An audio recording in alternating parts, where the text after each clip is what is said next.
कि पत्नी का समर्पण सीता की तरह हो, राम के प्रति जैसा उनका था, और पुरुष का समर्पण पत्नी में वैसा हो जैसे राम का सीता में था। जब आपकी लक्ष्मी प्रसन्न होगी, आपके नारायण पर, पति नारायण है और पत्नी लक्ष्मी है, जब दोनों एक दूसरे को लक्ष्मी नारायण की दृष्टि से देखेंगे और दोनों एक दूसरे का आदर करेंगे, उस घर में लक्ष्मी ना होए तो मुझे बताना। जहां पत्नी अपने पति को नारायण मान के उसका आदर करे और जहां पुरुष अपनी पत्नी को लक्ष्मी मान के उसका सम्मान करे, उस घर में लक्ष्मी नाचती है। आजकल हो क्या रहा है कि पुरुष लोग स्त्री का सम्मान नहीं कर रहे हैं और स्त्रियां भी पुरुष का सम्मान नहीं करती। यार हम पढ़े लिखे हैं, तो पति तो है, कोई भगवान थोड़ी है। आजकल की महिलाएं तो सीधा कहती तू पति है, कोई भगवान थोड़ी है। जब उसे कहते हैं ना कि पति परमेश्वर होता है, तो बोलते हैं ये ओल्ड हो गया, पुरानी बातें हो गई कि पति भगवान, तो पति है, भगवान काहे का। तो आजकल की स्त्रियां पति को भगवान मानने को तैयार नहीं है और आज का पुरुष नारी को लक्ष्मी मानने को तैयार नहीं है। ना स्त्री की तरफ से पुरुष का सम्मान है, ना पुरुष की तरफ से स्त्री का सम्मान। जहां सम्मान ही नहीं है, भला वहां लक्ष्मी जी जाएंगी क्यों? इसलिए लोग परेशान हैं। इसलिए लोग क्या है, विवाह कर लेते हैं पर एक दूसरे का सम्मान नहीं करते, एक दूसरे में समर्पण नहीं करते। जैसा समर्पण राधा का कृष्ण में और कृष्ण का राधा में, जैसा समर्पण सीता का सीता मां जंगल चली गई, लव कुश को जन्म दिया। सोचो उस समय राम चाहते तो दूसरा विवाह कर लेते। बोलो हाँ। राम चाहते तो सीता मां के वनवास जाने पर दूसरा विवाह कर लेते। क्या राम जी ने दूसरा विवाह किया? क्यों नहीं किया? ताकि समाज को वह मैसेज दे सकें कि दुनिया वालों, जब अपनी पत्नी से प्रेम किया है, समर्पण पत्नी में कर दिया है, तो एक पत्नी में जब समर्पण है, जब पत्नी का एक पुरुष में समर्पण होता है, तो पुरुष का भी एक पत्नी में समर्पण होना चाहिए। यही संबंध है, वही सब कुछ होगा। इसलिए राम राजा है और राम जैसे राजा, राम राज्य की कल्पना आज कलयुग में भी हो रही है। राम जैसा पुरुष, राम जैसी मर्यादा। इसलिए राम को क्या बोलते? मर्यादा पुरुषोत्तम।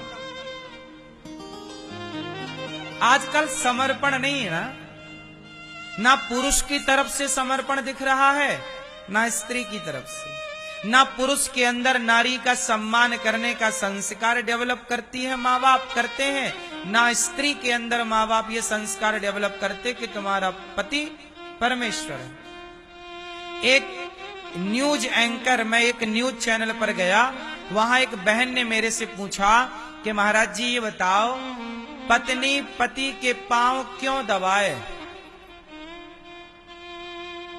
तो हमने उससे बोला कि तुम्हारा क्या विचार है पड़ोसी के पांव दबाने का? भाई पति की तो पांव दबाए जाएंगे।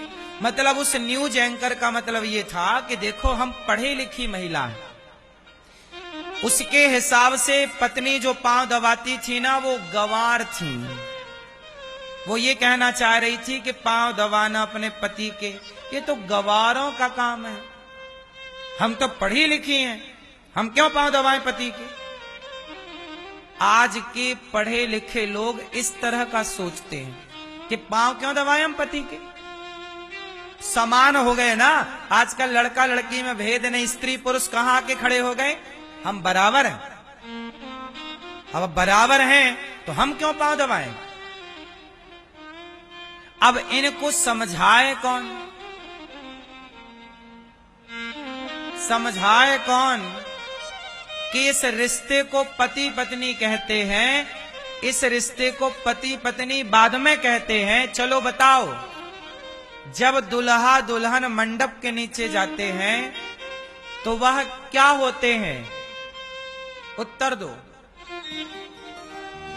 जब विवाह हुआ नहीं, विवाह हो रहा है, प्रोसेस चालू है, जब मंडप के नीचे लड़का लड़की बैठते हैं, विवाह के लिए गठबंधन होता है, उस समय तक क्या होता है? लड़का मांग भरा नहीं अभी लड़की की, लेकिन बैठे अगल बगल में मंडप के नीचे। मुझे एक बात बताओ, जब दुल्हा दुल्हन विवाह के लिए मंडप के नीचे बैठते हैं तो वो कौन होते हैं? वो पति पत्नी होते हैं या सीता राम होते हैं या लक्ष्मी नारायण होते हैं? बिहार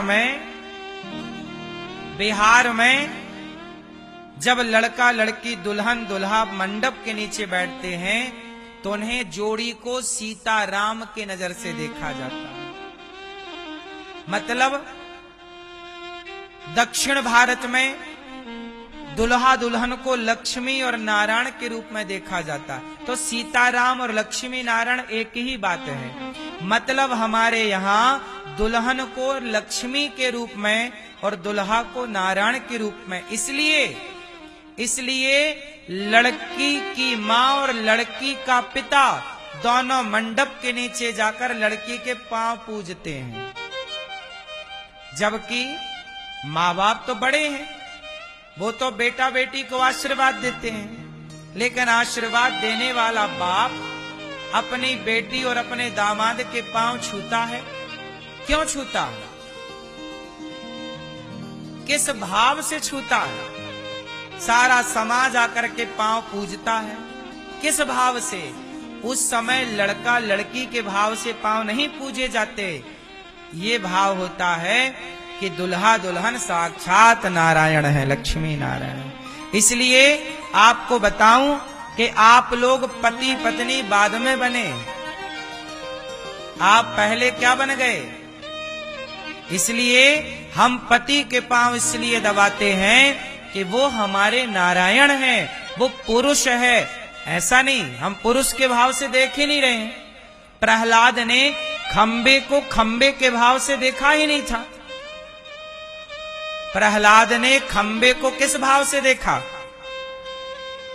किस खंबे में कौन है? नारायण। और हिरण्यकश्यपु क्या देख रहा है? ये तो खंबा है।